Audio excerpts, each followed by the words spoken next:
Bon dia a tothom i moltes gràcies per haver vingut.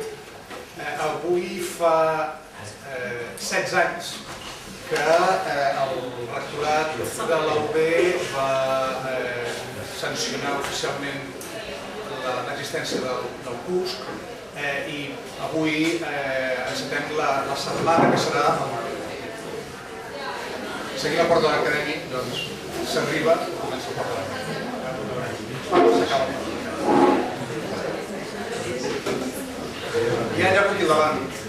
Dèiem que estem començant la setmana que serà el colofó dels actes de celebració d'aquests 15 anys del Centre Universitari de Sociolingüística i Comunicació.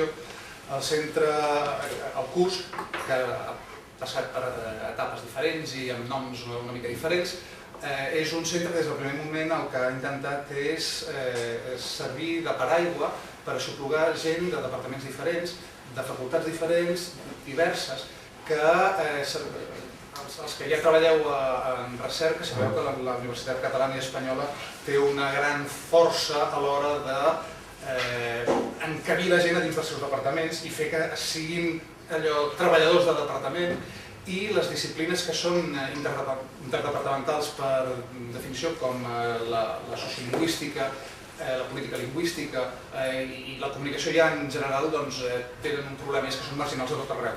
Aleshores, quan vam tirar endavant la creació del centre, el nostre objectiu era que fos, diguéssim així, al contrari d'un departament. És a dir, un lloc on ens puguem trobar gent de tot arreu, de qualsevol facultat interessada per la recerca d'això que en diem la interfície entre la llengua i la societat i que això ens permetés intercanviar, exposar, col·laborar i fer recerca conjuntament. Després d'aquests, ara ja, més de 15 anys que estem treballant en aquest terreny, hem preparat, al llarg del curs hem anat fent tot d'actes i aquesta darrera setmana tancarem amb 4 actes principals. El primer dels actes és el que fem avui, en què, seguint aquesta visió interdepartamental i transdisciplinària, vam plantejar-nos una pregunta, i és la següent. Mireu, el nostre país fa més de 40 anys, de fet més de 60 gairebé, que s'estem publicant, estem treballant, estem fent recerca sobre sociolingüística, i aquesta tradició, perquè evidentment això no és una disciplina diferent, això és una tradició, aquesta tradició ha donat els seus fruits, té punts foscos, té punts més lluminosos, té aspectes que són rellevants per a la nostra societat, té troballes que són rellevants pel conjunt de la sociolingüística internacional, i el que ens vam plantejar va ser intentar obrir portes i fer-nos la següent pregunta. Si ens mirem el que hem fet al nostre país des d'altres perspectives, què és el que hem aportat de bo? Quines diferències hi ha entre la sociolingüística que hem fet en aquest país i les altres tradicions d'altres indrets? Què podem aprendre els uns dels altres i sobretot què podem aprendre nosaltres d'altres tradicions? I per fer això, què vam dir? Doncs vam sol·licitar als nostres col·legues més directament lligats amb altres tradicions, gent que coneix altres tradicions de recerca en llengua i societat, perquè ens diguessin una mica quina és la imatge que poden obtenir de la sociolingüística catalana, què es pot aprendre de les altres sociolingüístiques, què és el que pot aportar la nostra sociolingüística, i per tant una visió transversal, interdepartamental i en aquest cas tan internacional com ens és possible en un moment, tot s'ha de dir, de moltes retallades pressupostàries. Llavors, tinc el plaer de convidar, hem aconseguit moltíssima col·laboració. Per aquells que no els conegueu us diré els noms de cadascun dels nostres ponents. Començo per la meva esquerra, Susan Freco, que és professora, ara no ho tinc aquí apuntat, digue-m'ho tu perquè tu... Soc professora d'antropologia lingüística al Graduate College dels Estats Units. Ara està d'estada durant un, si pot ser 2 anys, fent un treball de camp, com ho explicava, des d'una perspectiva de l'antropologia lingüística entre mares pakistaneses i marroquines. i ens combinarà d'una banda la visió de la sociolingüística americana amb una visió especialment antropològica. Continuo amb Mireia Calvet, que és professora titular del Departament de Filologia Anglesa i Alemanya, a la qual li hem demanat que ens parli des d'aquesta perspectiva d'un dels col·lectius més importants d'Europa. De fet, l'alemany és la llengua més parlada al continent i té una tradició de recerca en llengua i societat molt diferent de la nostra i possiblement per manca de tradició no n'hem begut tant com s'hauria pogut fer. Glagnini és professor del Departament de Filologia Romànica i professora, entre altres coses, de sociolingüística. Lingüística italiana és una de les sociolingüístiques mediterrànies potser més dinàmica, més interessant, en un camp que per nosaltres ha estat especialment important durant molt de temps, que és el camp de la dinàmica que hi ha entre les diferències lingüístiques internes, el que en diuen els dialèctics, amb la llengua estàndard, també el mateix que tothom. L'Eva Martínez és professora de Filologia Hispànica. Jo a vegades penso que un dels camps en què hi ha més distància dins de les disciplines de la nostra facultat pel que fa entre els departaments de Filologia Hispànica i els departaments de Filologia Catalana crec que és clarament el camp de la sociolingüística. A Hispànica es nota molt més el pes del variacionisme i molt més la tradició d'americans estudiant el castellà als Estats Units i a la resta del continent americà. La Carme Junyent, professora del Departament de Lingüística, que ens parlarà, ell també prové d'una tradició de l'africanística. Per tant, li hem demanat que representi tot un continent. Ja veieu que la feina és immensa. I finalment, en Pere Comelles, professor de la casa també del Departament de Filologia Romàniques, i que ens parlarà des d'una perspectiva de molt interessant sociolingüística tant brasilera, portuguesa i doncs molt bé, no hem posat cap ordre allò preestablert, us sembla que trencant, no sé, els esquemes tradicionals i, no sé, en ares de la igualtat, deixem que avui comenci primer en Pere, us sembla bé? I ho fem d'esquerra cap a dreta? Sí. Moltes gràcies. Bé, primer volia agrair el convit, formar part d'aquesta taula i per molts anys al CUST, que és una institució a la qual participo també, però més com a paràsit que com a contribuïdor. Lamentablement sempre en trec més del que hi dono i no en trec més perquè totes les coses que es fan em semblen interessants i no sempre pots, perquè sobretot els diletants que fem coses en diferents àrees és difícil de compaginar. En tot cas, per molts anys i moltes gràcies i espero que ens podem trobar d'aquí 15 anys més en una situació semblant. Jo us volia parlar de la sociolingüística brasilera perquè, pel que jo conec, és d'una part de la sociolingüística brasilera és molt dinàmica i més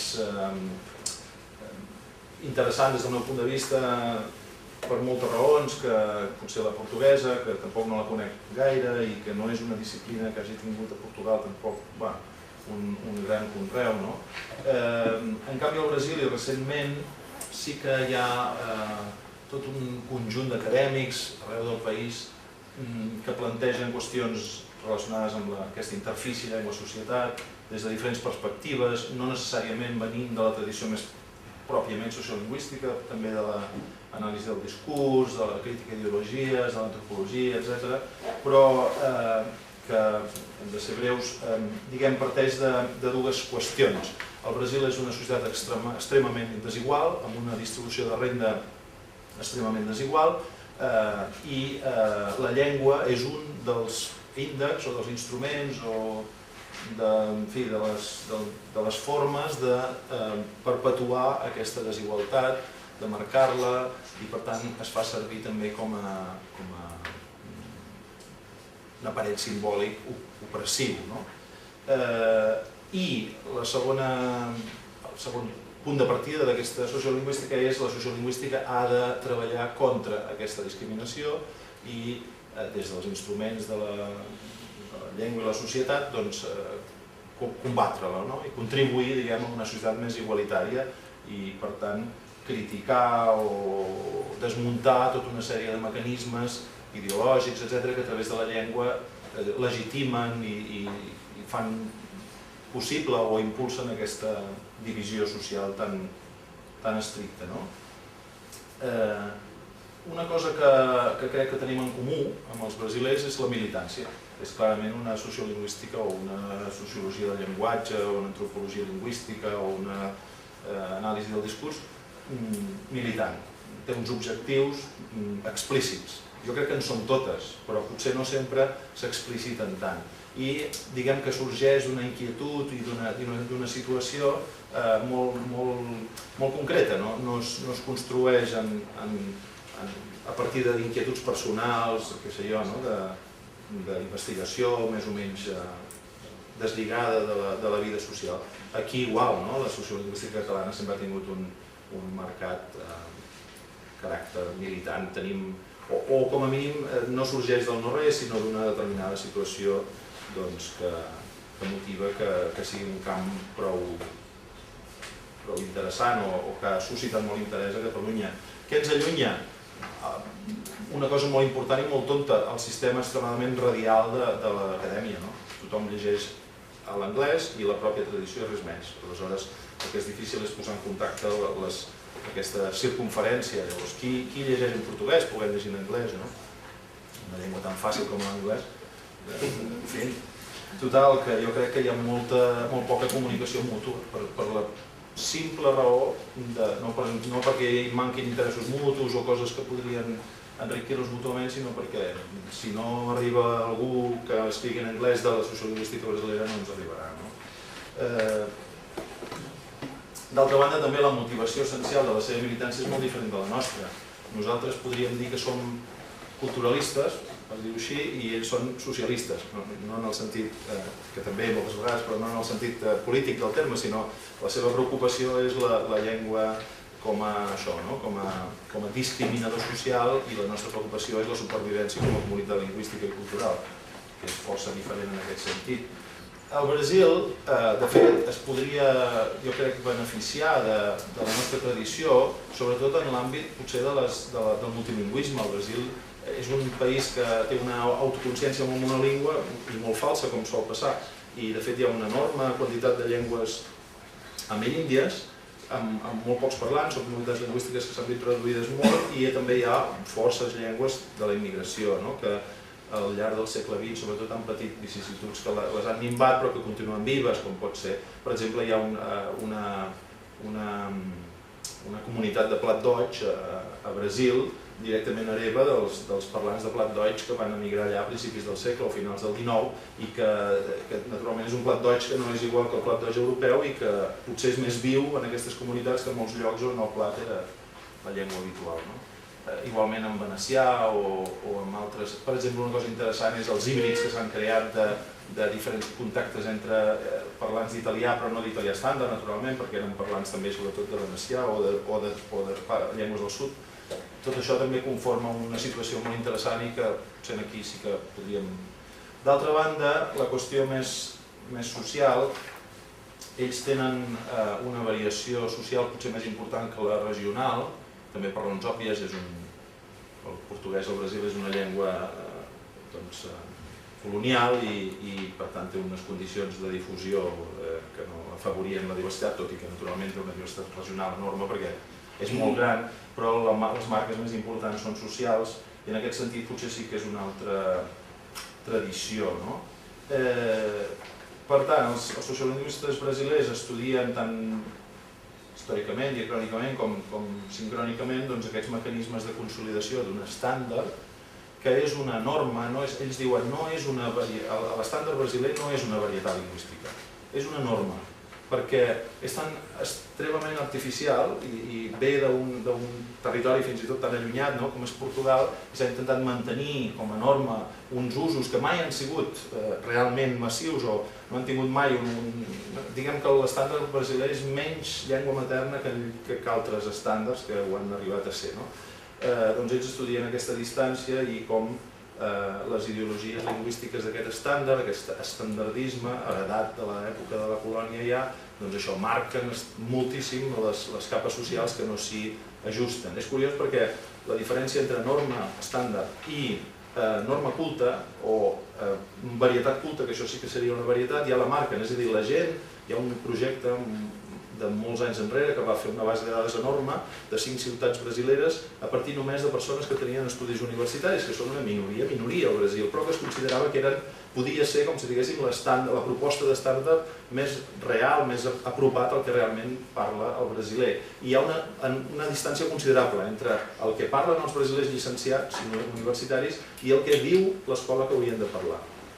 Fins i tot en això, és a dir, ni tan sols és un estàndard basat en la parla real d'aquests grups. Per això diuen que no és una autèntica varietat.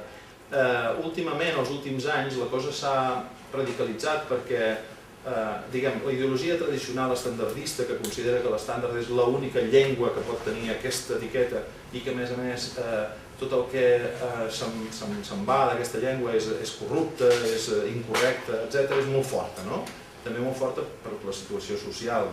I aleshores van i tenen un president com el Lula da Silva que ve de la classe obrera i a més amb un passat nordestí, és a dir, que la seva llengua materna no té res a veure amb aquest estàndard, ni tan sols amb l'estàndard real de les classes, de les elits, i que surt a la televisió dient unes coses que per ells els escandalitzen realment. L'elit brasilera s'escandalitza molt més del que ens podem escandalitzar nosaltres sentint el primer Montilla, per dir alguna cosa. Molt més, perquè és realment un sotrac íntim, sentir que el teu president parla molt malament, al seu entendre.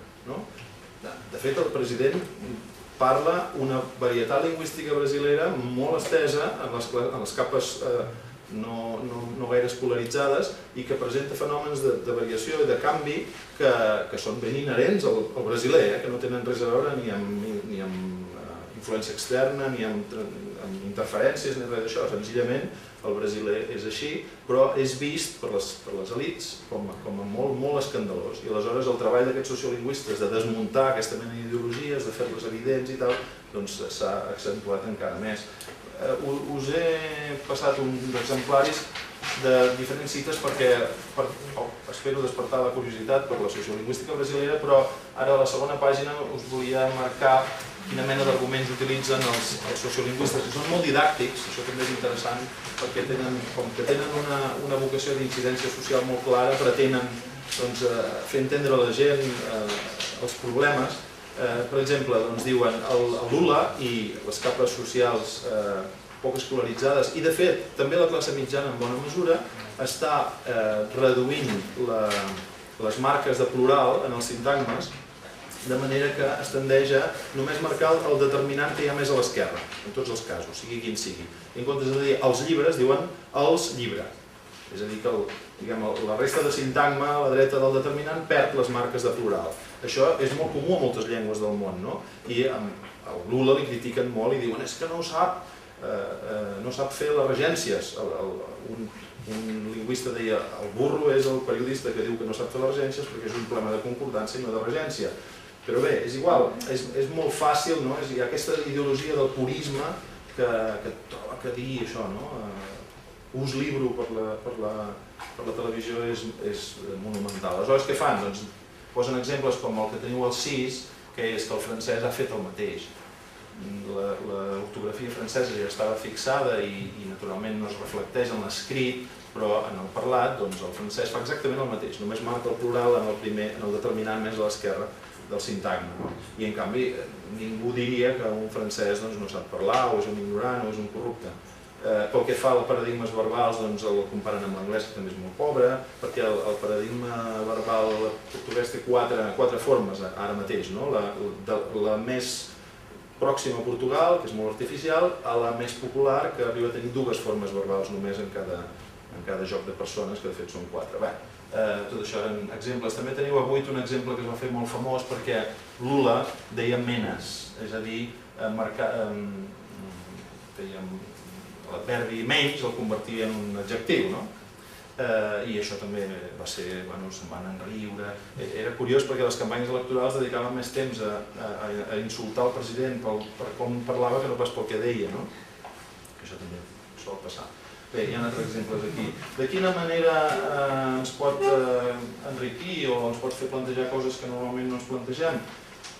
Bueno, és veritat que les nostres situacions socials, etc., són molt diferents, però jo crec que no estaria malament també que els estudis de sociologia de la llengua, etc., a Catalunya, doncs pensessin més, ja ho fan en certa mesura, no?, en qüestionar què és una llengua. La Carme es dedica moltes vegades a això, l'Albert també, i a més d'una perspectiva epistemològica, contra la reificació de l'objecte llengua, que no és un objecte, etc.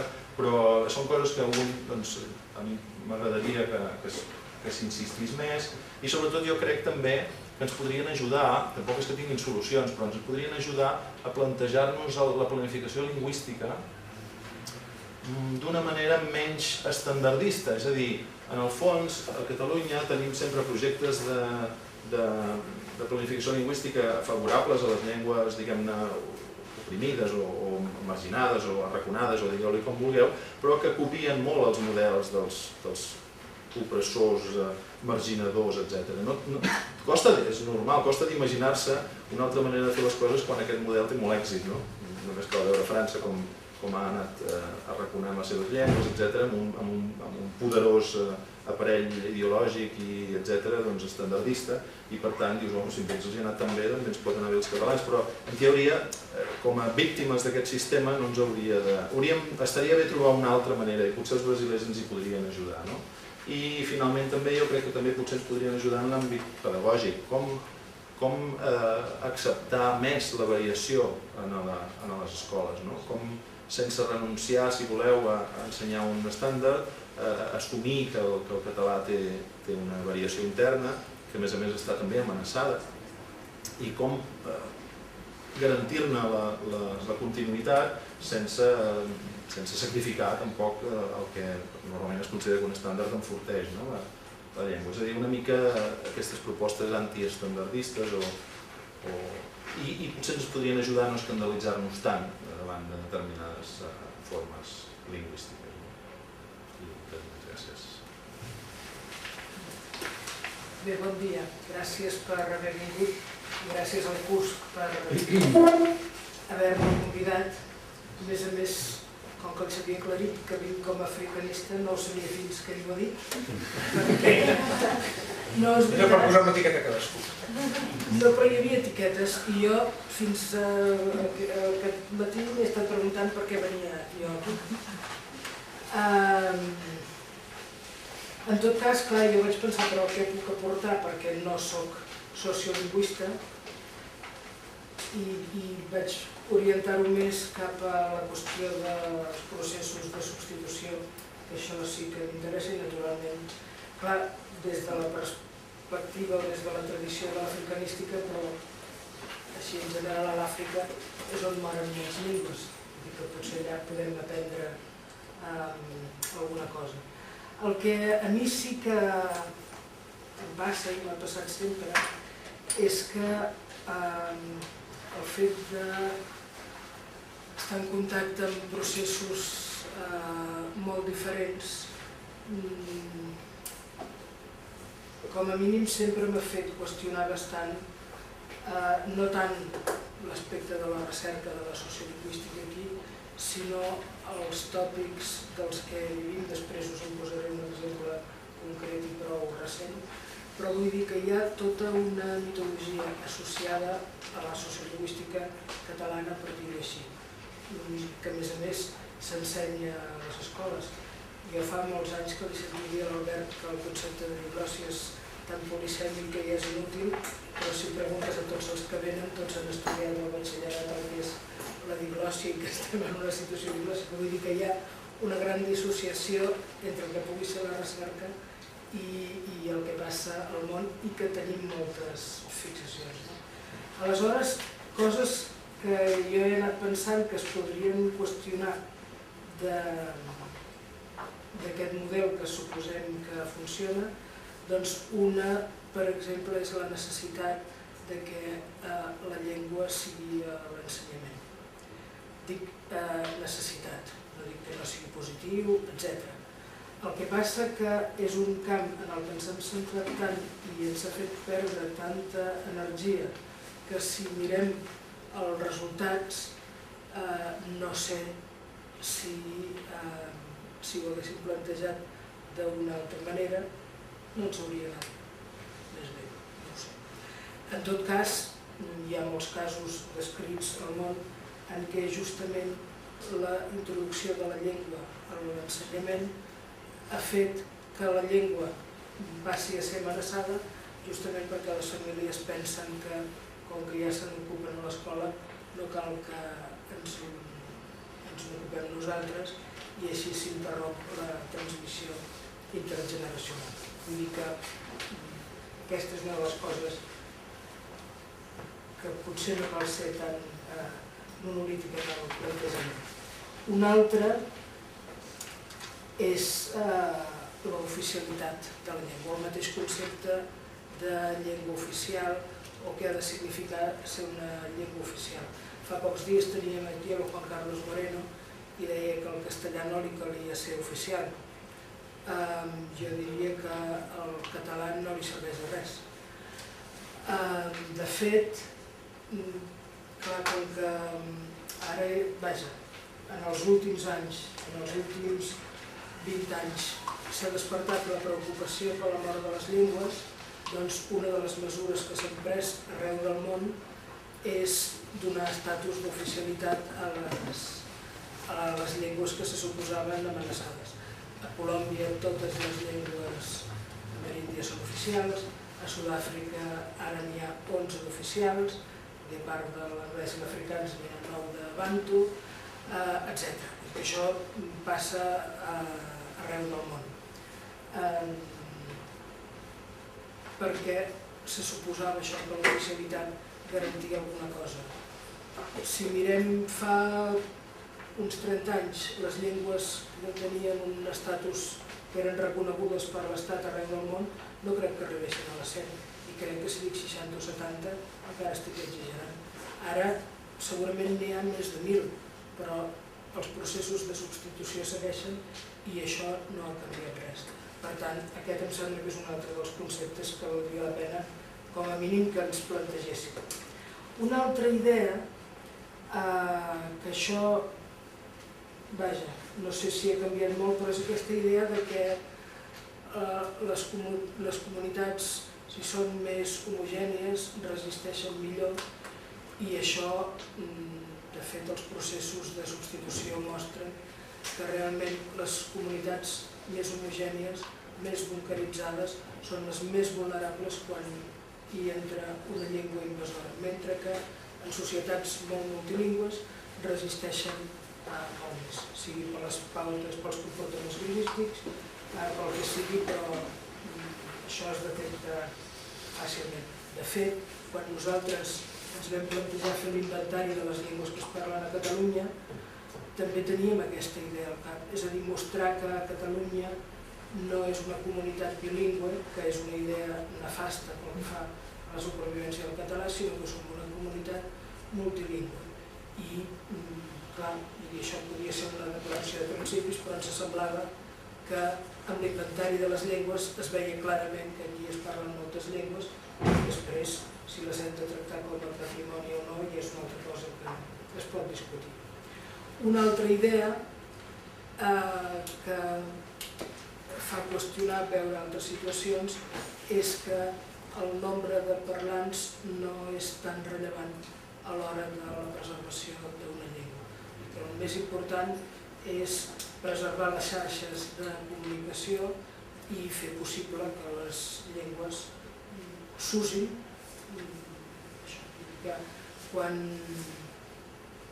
entren llengües invasores, molt sovint s'alteren aquestes xarxes i per això desapareixen les llengües. I això pot passar en comunitats de milions de parlants, com està passant, i pot no passar en comunitats de 500 parlants. Hi ha una llengua etiòpia que s'entén en notícies des de fa més de 1000 anys i és una comunitat que s'ha mantingut estable amb 500 parlants i ha tingut contactes sempre i la llengua no ha desaparegut. Per tant, podríem trobar de tot. Després, la noció de prestigi, que també és força popular en sociolingüística. De fet, hi ha força casos descrits a la història de llengües amb prestigi que han desaparegut. Però em sembla que valdria la pena tenir en compte que les llengües que tenen més possibilitats de sobreviure són precisament les no marcades. És a dir, aquelles que pel fet de fer-les servir no has de tenir feina addicional, les que no necessiten explicacions. Una altra idea és que les actituds hostils de la majoria no sempre són causa de substitució. A vegades a l'inrevés, a vegades això esperona la resistència. I una altra idea que realment voltant pel territori de dones que és molt negativa és la sacralització de l'estàndard.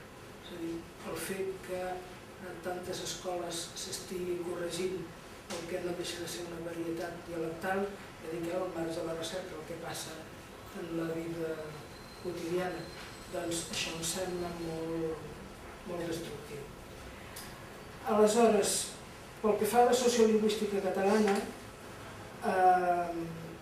jo en general trobo que se centra molt en els àmbits oficials i molt poc en l'ús. I l'exemple aquest que us dic, que us volia donar, que era ben recent, és un article de l'Oriol Junqueras, que deu fer 15 dies, o així que el va publicar, que el títol ja suggereix un nepotisme, perquè diu les llengües dels meus amics, les llengües de la meva gent. Dius, home, si tu parles com a qui representes, no sé, imagineu-vos que qualsevol altre diu les llengües dels meus amics, les llengües de la meva gent. A mi què m'importa que siguin les llengües dels teus amics la teva gent? A mi el que m'importa és la convivència de tothom.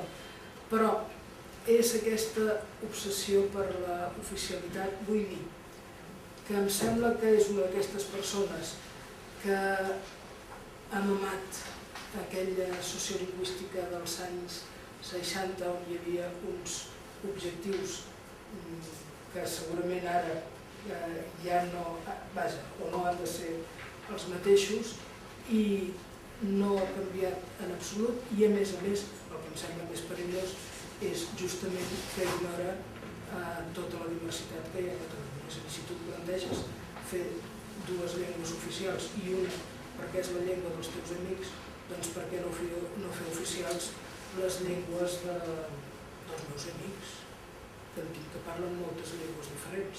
Vull dir que, en fi, aquesta em sembla una de les conseqüències que el debat sempre hagi de passar per l'estatus quan realment el que cal és l'ús. Aleshores, veig que em queda un minut.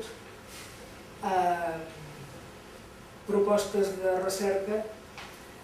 Vaja, no sé si li haig de dir recerca, en tot cas, qüestionar-nos aquest concepte d'oficialitat. Em sembla que és una feina urgent, sobretot això, perquè ara ja hi ha molts casos arreu del món on es demostra que l'oficialitat és un parany que fa creure a la gent que algú ja s'ocupa de la llengua i després això no serveix absolutament per res.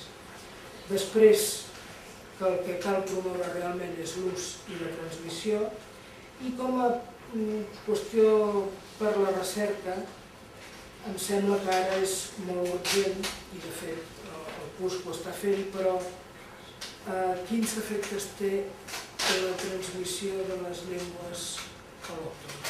És a dir, la preservació d'aquestes llengües que han vingut d'arreu té algun efecte en els seus parlants tant positiu com negatiu? Aquest em sembla l'aspecte. Però bé, gràcies. Moltes gràcies. Gràcies. Bé, abans de començar també voldria agrair-vos la vostra invitació per tal de formar part, participar avui en aquesta taula rodona, juntament amb ser partícip també de l'aniversari de l'Airbus. O sigui que moltes gràcies. Bé, jo pel que fa a les aportacions de la sociolingüística catalana cap a la tradició hispànica, jo només puc parlar de la part que més conec, tant per una de les meves línies de recerca com per la part docent que imparteixo juntament amb la professora Cristina Iamola a l'assignatura de sociolingüística, que anem molt a la part. I aquesta no és ni més ni menys que una sociolingüística del castellà focalitzada sobretot, fonamentalment en el contacte amb el català, per tal d'entendre de manera més immediata la nostra realitat social i lingüística. Amb dues, que sempre parlem molt sobre l'assignatura i el tema, sempre hem entès i hem estat d'acord que a la comunitat on ens trobem no és el mateix fer recerca de la mateixa llengua castellana en territoris on només existeix una llengua oficial, malgrat el parany que comentava la Carme fa una estoneta, o bé on el castellà comparteix oficialitat amb una altra llengua però mai amb una idèntica realitat social. Així doncs, els estudis de sociolingüística de la llengua catalana, la veritat és que a nosaltres ens ha ajudat molt a superar la pròpia recerca dialectològica hispànica, on l'única preocupació de fa fins 2 dies era la descripció sobretot meticulosa dels usos lingüístics motivats bàsicament i només per les diferències sintòpiques a terreny d'allò. La tradició sociolingüística catalana ens va fer obrir els ulls a través sobretot del mètode variacionista i les seves aplicacions més pragmàtiques i vàrem comprovar que les realitzacions de la pròpia llengua venien efectivament motivades no només pel territori, sinó també per certes variables socials, compartides a més per la perspectiva metodològica de la pròpia recerca catalana. De fet, anant als efectes més pràctics, al voltant dels estudis impartits des d'aquesta casa, l'assignatura que va ser uns anys de dialectologia del nostre departament va ser substituïda primer per un curs de variació i després, uns anys més tard, pel que avui és la sociolingüística. Resultat en part del nostre camp d'investigació, des d'on ens hem atrevit, fins fa ben poquet, és molt nou per nosaltres, la recollida de mostres de llengua real per tal de conformar el nou corpus de la realitat més immediata que ens envolta. I per una banda també, que va començar a partir d'un projecte de recerca de sociolingüística del mateix departament que ens va permetre recollir un corpus d'espanyol conversacional a Barcelona i a la seva àrea metropolitana i la resta de corpus la veritat és que han estat sorgits i compartits a través de la feina de la tasca dels col·legues del Departament de Filologia Catalana, de Lingüística Catalana. En el meu cas propi, més personal, per exemple, m'estic referint al projecte que molts de nosaltres compartim, que és el que està dirigit pel doctor Emili Boix, el de globalització i plurilingüisme social i familiar en comunitats lingüístiques mitjanes a Europa, i del qual formo part i des d'on fins ara em dedico a aportar dades socials d'aquelles famílies bilingües on la llengua dominant és el castellà. O bé, aquí també podria parlar en el meu lloc la Cristina, que segur que ho faria millor que jo, on la seva tasca de recerca que fa avui sorgeix també del si d'un projecte del mateix Departament de Filologia Catalana. Tanmateix he de dir que les dades que s'aporten des de les dues tradicions són ben diferents i m'avanço. Si per la part catalana l'interès és més d'estudiar els elements motivadors que fan que el parlant escolli certa llengua, en la tradició castellana l'interès queda substituït per l'anàlisi i la justificació social de la pròpia realització lingüística. Seguint amb les aportacions de la sociolingüística catalana cap a la tradició hispànica i sense ànim que s'ensumieixi una mica cert desordre en el meu discurs, cal dir que els primers estudis sobre la llengua castellana en contacte amb la llengua catalana a l'àrea de Barcelona, per exemple, són de finals dels anys 70, principis del 80 i encetats pel doctor Antoni Maria Badia i Margarit. I, de fet, a través dels seus breus articles, que no menys gens interessants, van poder projectar estudis posteriors sobre el contacte interlingüístic des del castellà i els propis resultats d'usos. Crec que amb això es diu gairebé tot sobre el que li devem a la sociolingüística catalana. Ara bé, és veritat que mentre la sociolingüística del castellà s'ha quedat en l'estudi simplement dels fenòmens de variació lingüística i les seves modalitats per justificar els usos més col·loquials de la llengua, perquè obrir un parèntesi, és cert que la part de la preocupació encastada per la lingüística castellana és el contrast de la varietat estàndard davant d'altres varietats allunyades del purisme més estricte. La tradició de la sociolingüística catalana avança pel camí de les variables socials, però motivada per una finalitat de recerca ben diferent. més l'ús propi de la llengua, observar actituds, els usos lingüístics o l'interès pels models educatius i les seves immediates conseqüències.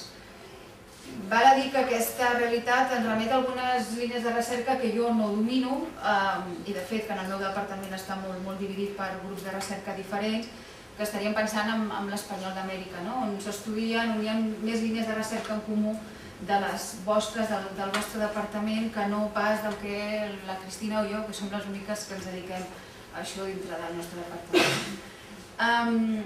És palès, per tant, que la realitat que envolta amb dues llengües, tant la part del català com la part del castellà, és ben diferent i entenem que les línies de recerca hagin seguit camins divergents, malgrat que compartim corpus i malgrat que intentem apropar-nos. Tanmateix, trobem a faltar una mica la continuïtat d'aquells estudis de mitjans dels anys 80, on s'aprofundia en les varietats de la llengua catalana no estandarditzada, caracteritzades per les diferents realitzacions lingüístiques arran d'un procés natural de bilingüització, lluny de voler-les categoritzar simplement com a barbarisme, com a error o com a fenomen d'interferència sinònim d'això, d'error. M'estic referint, per exemple, fonamentalment a la tasca que va encetar el doctor Pairató a la seva obra de 1985, on va ocupar-se de la interferència lingüística seguint els postulats de Van Rijk, incloent-hi multitud d'exemples del català amb un efecte immediat cap a la lingüística més aplicada i des d'on es donava a entendre les diferents varietats col·loquials de la llengua catalana. En definitiva, quan nosaltres estudiem els usos propis de certes unitats lingüístiques de la varietat del castellà realitzades aquí a la nostra zona, al nostre país, a Catalunya, arribem a conclusions sempre sentint una mica la mancança davant del fet de no poder contrastar què passa a l'altra banda, què passa en la pròpia llengua catalana i sentir-nos més emparats, més reconfortats, anem pel bon camí o no. Des d'on creiem que podrien sorgir recerques convergents en l'estudi sobre la varietat no estàndard i d'aquesta manera fer evident que de fet existeixen varietats lingüístiques allunyades de l'estandardització, que no passa res, malgrat que en el nostre departament s'inculqui molt el purisme i la normativització, etc., amb trets diferenciadors en ambdues llengües que, com molt bé ha dit la Carme, ens identifiquen amb una societat no bilingüe sinó multilingüe. Això és una mica el que proposaríem nosaltres des de la nostra tradició hispànica. I aquesta és la meva. Moltes gràcies. Bé, jo també m'afegeixo a les felicitats al curs per molts anys i esperem repetir trobades com aquestes perquè realment estic molt agraïda de tenir l'honor de participar en aquesta taula rodona i compartir amb vosaltres unes reflexions, diguéssim, comparatives o contrastives amb realitats segurament totes molt diferents però que tenen punts de contacte, sovint, tant pel que fa a les realitats sociolingüístiques com pel que fa a la recerca, els estudis que han d'alguna manera motivat, estimulat. Si el que sol passar és que la recerca sociolingüística acostuma a, diguéssim, anar lligada amb les realitats sociolingüístiques en la qual es desenvolupen habitualment. Bé, jo voldria, diguéssim, reprendre també algun tema que s'ha tocat i voldria partir d'un aspecte de la sociolingüística catalana que a mi sempre m'ha cridat molt l'atenció des d'un bon principi, des de quan vaig començar a conèixer el català, en un sentit positiu, vull dir, és a dir, la relació entre l'estàndard i la variació geogràfica. Aquest model composicional que sempre s'ha preocupat, en la tradició lingüística i després també sociolingüística, de donar cabuda a la variació geogràfica. Ara jo no hi entraré en els, diguéssim, l'eficàcia, els límits, tot és discutible, naturalment les tries, però és el principi el que sempre m'ha fascinat, és a dir, aquesta voluntat de fer compatibles dins d'una cosa que és única, que vol ser rígida com és l'estàndard, fer compatible la pluralitat, no? Que sembla una contradicció, però és, jo crec, una actitud molt positiva des del punt de vista del missatge que aquest model pot donar. Bé, i vull partir d'això perquè jo sempre he pensat que un model d'aquest tipus hauria estat per Itàlia també un model interessant i, diguéssim, respectuós amb una realitat que és per si mateixa molt, molt variable. Ho ha estat i ho és. Bé, és un model que no ha prosperat mai a Itàlia, el model composicional, tot i que no ha estat del tot absent en les propostes que s'han anat fent, però no ha tingut mai realment èxit. I dius que ara no hi entro, però en una realitat com la italiana on el plurilingüisme és potser la xifra més visible també des de fora. I perquè té una història policèntrica, no tan sols des del punt de vista lingüístic, sinó des del punt de vista cultural, històric, etc. Bé, evidentment la realitat sociolingüística italiana no és assimilable a la catalana, ni ho és la construcció de l'estàndard, però hi ha punts de contactes que potser podríem, així, als quals podríem referir-nos. A Itàlia també hi ha una munió, diguéssim, de dialectes que la tradició catalana acostuma a considerar constitutius. En aquesta, diguéssim, oposició, una terminologia que a Itàlia no s'ha adoptat mai, entre dialectes constitutius i consecutius. A Itàlia, els dialectes que, diguem-ne, tenen aquest estatus de constitutius són anomenats tradicionalment dialectes i punt, dialèctic. O bé, en la tradició sociolingüística, dialecte primari o llengües preexistents. Perquè amb la diferència que els dialectes constitutius italians respecte als catalans són realment llengües amb una distància lingüística molt alta respecte al que és l'estàndard de la llengua comuna, etc., com li volem dir. I d'aquests només n'hi ha un, però que realment és constitutiu, perquè és la base. La llengua és preexistent igual, és el florentí, però és constitutiu de l'italià. I els altres què?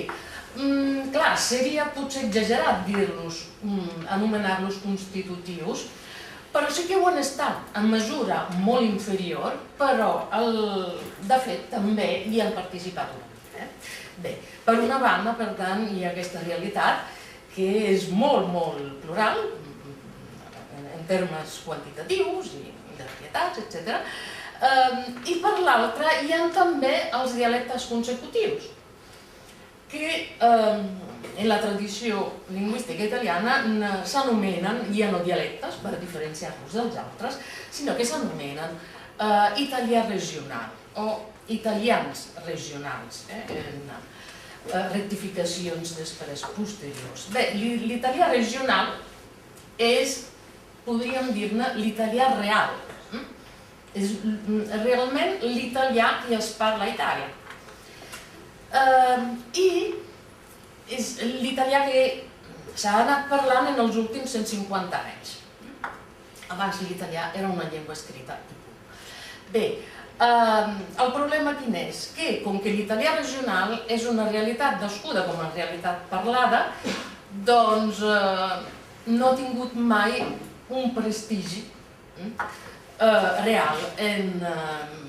Bé, una mica com deia abans el Pere Comelles a propòsit del polític que ja parlava al Brasil, doncs una manera de parlar allunyada, desviada respecte a l'estàndard sempre s'ha considerat negativament en la tradició lingüística italiana, profundament purista, i per tant sempre estigmatitzat com una cosa errònia d'alguna manera, com oposada a l'estàndard. I, de fet, amb l'agreujant que en la tradició italiana l'oralitat no ha tingut mai cap prestigi. Fins a èpoques més recents, la norma, l'estàndard, en el cas de l'italià, era la norma escrita. Es confonia, de fet, la idea d'estàndard amb llengua literària o llengua comuna eren denominacions diferents d'una mateixa cosa. Una norma escrita rígida, mentre que el parlat no havia suscitat mai cap mena d'interès, però sobretot no havia suscitat cap mena de respecte. El parlat sempre era alguna cosa que calia controlar. Si no es parlava com un llibre, allò no estava bé. Bé, llavors, la sociolingüística italiana, que tenia, quan neix, diguéssim, als anys 60, la sociolingüística italiana, tenia al darrere una tradició realment molt polar en aquesta visió.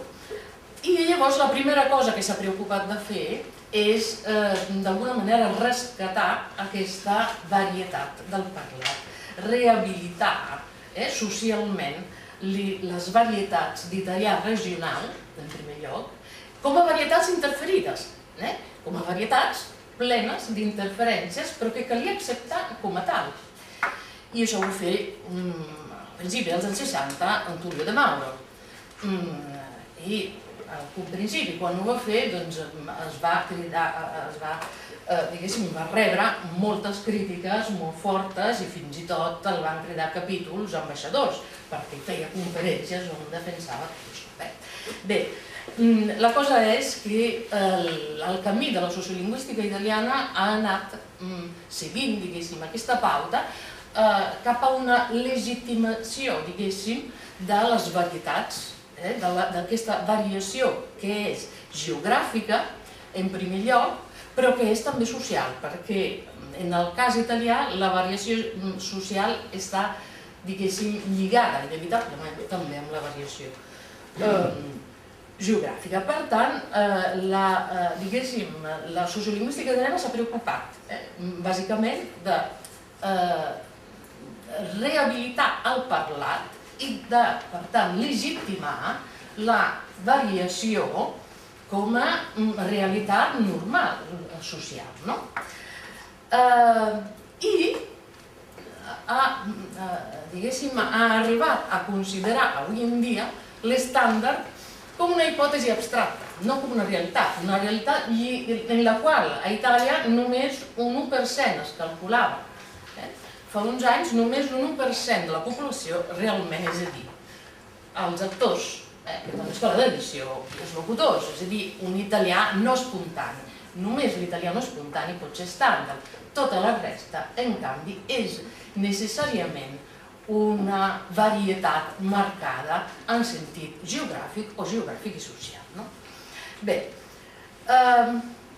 per tant, diguéssim, per una banda la rehabilitació del parlat i per tant la sociolingüística s'ha preocupat d'observar, d'anar observant l'evolució lingüística en la seva realitat social i parlada i per tant investigar en els fenòmens d'osmosi lingüística, és a dir, de contacte efectivament entre llengües. Ha estat aquest, diguéssim, un àmbit, un sector d'estudis molt diferent, molt vari, diguéssim, amb branques diferents, però que d'alguna manera ha estat bastant central al llarg dels anys. Per què? Perquè fenòmens d'osmosis, de contacte, d'interferència lingüística presenten, en el cas italià, una varietat, una complexitat i una continuïtat en el temps molt forts. Jo m'he referit aquí a l'italià regional, com a, diguéssim, realitat visible, i com es diu, després s'ha subratllat, no l'italià regional que no existeix, sinó els italians regionals, són moltes varietats diferents, i a més són varietats no monolítiques, sinó que poden ser molt més regionals i menys, molt graduables, amb un espectre molt ampli de variació. Per una banda l'italià regional, però per l'altra significava també estudiar l'italià popular, el que se sol distingir de l'italià regional, sempre gràcies a la denominació que em va donar Tullio de Mauro. L'italià popular és un italià també interferit, però que no tan sols, diguéssim, geogràficament no tan sols pels contactes entre el dialecte i l'italià. Bé, l'italià popular era especialment estigmatitzat, ridiculitzat, etc. en els mitjans de comunicació i des de l'acadèmia es considerava una cosa errònia, es definia com una cosa incompleta, com una desviació, etc.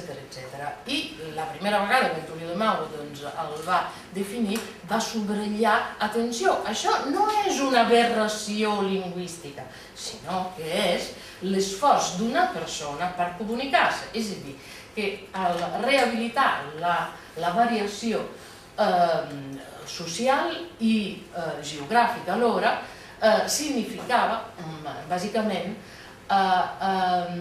valorar la funció social que aquestes variacions tenien, funció d'integració cultural, d'integració social per part d'una massa, diguéssim, d'una població que havia quedat exclosa de tot un conjunt de coses, d'activitats culturals, polítiques, etc.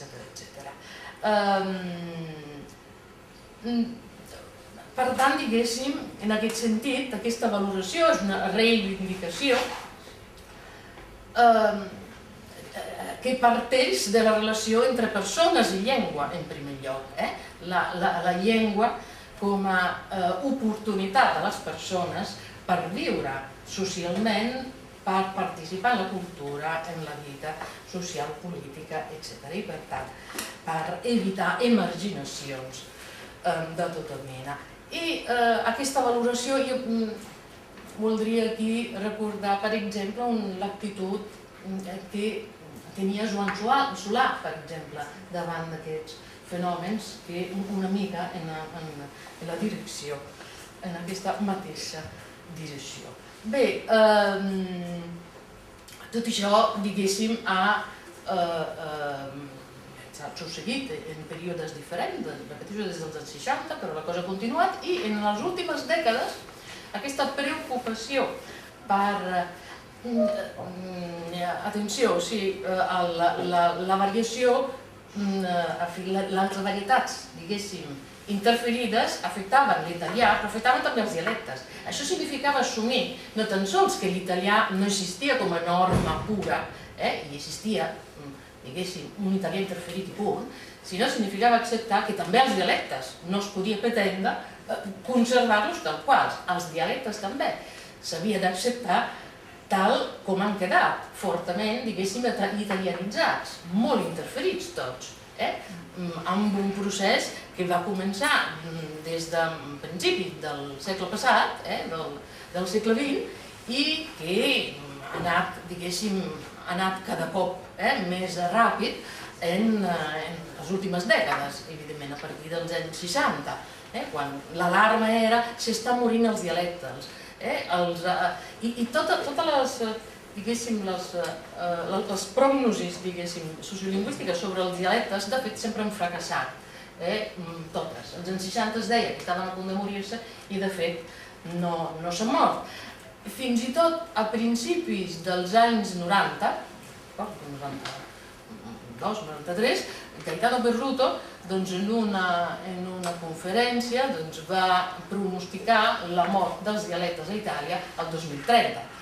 Al cap de pocs anys es va corregir ell mateix, perquè la cosa va en una altra direcció. Bé, quina direcció? Evidentment, d'un afebliment de les característiques pròpies de la personalitat dels dialectes, en un sentit d'interferència contínua. Bé, per una banda això, per l'altra, deia, en les últimes dècades jo, diguéssim, consideraria en aquesta mateixa línia la preocupació de la sociolingüística italiana cap al que és la commutació lingüística, que és un altre fenomen també d'osmosi, de barreges diferents. És un fenomen, de fet, molt antic i molt arrelat en tota la societat italiana i fins i tot en la cultura, en la literatura italiana, en la literatura, en la narrativa, en la literatura teatral, en la literatura cinematogràfica. Bé, és molt arrelat a la presència, diguéssim, de llengües diferents, com a matèries de composició del text teatral, literari, etc. Per què? Perquè és un fenomen social he d'acabar. Sí. Bé, per tant, aquesta, diguéssim, commutació en dos sentits, en el sentit del code switching, de l'alternança, o bé de l'hibridisme, de la barreja, doncs ara és un fenomen molt acceptat socialment i que la sociolingüística investiga en aquest mateix sentit, és a dir, de respecte del que és una manera probablement actual de la població de salvar els dialectes, en la forma de la citació, en la forma de la barreja, en la forma del codimèstic.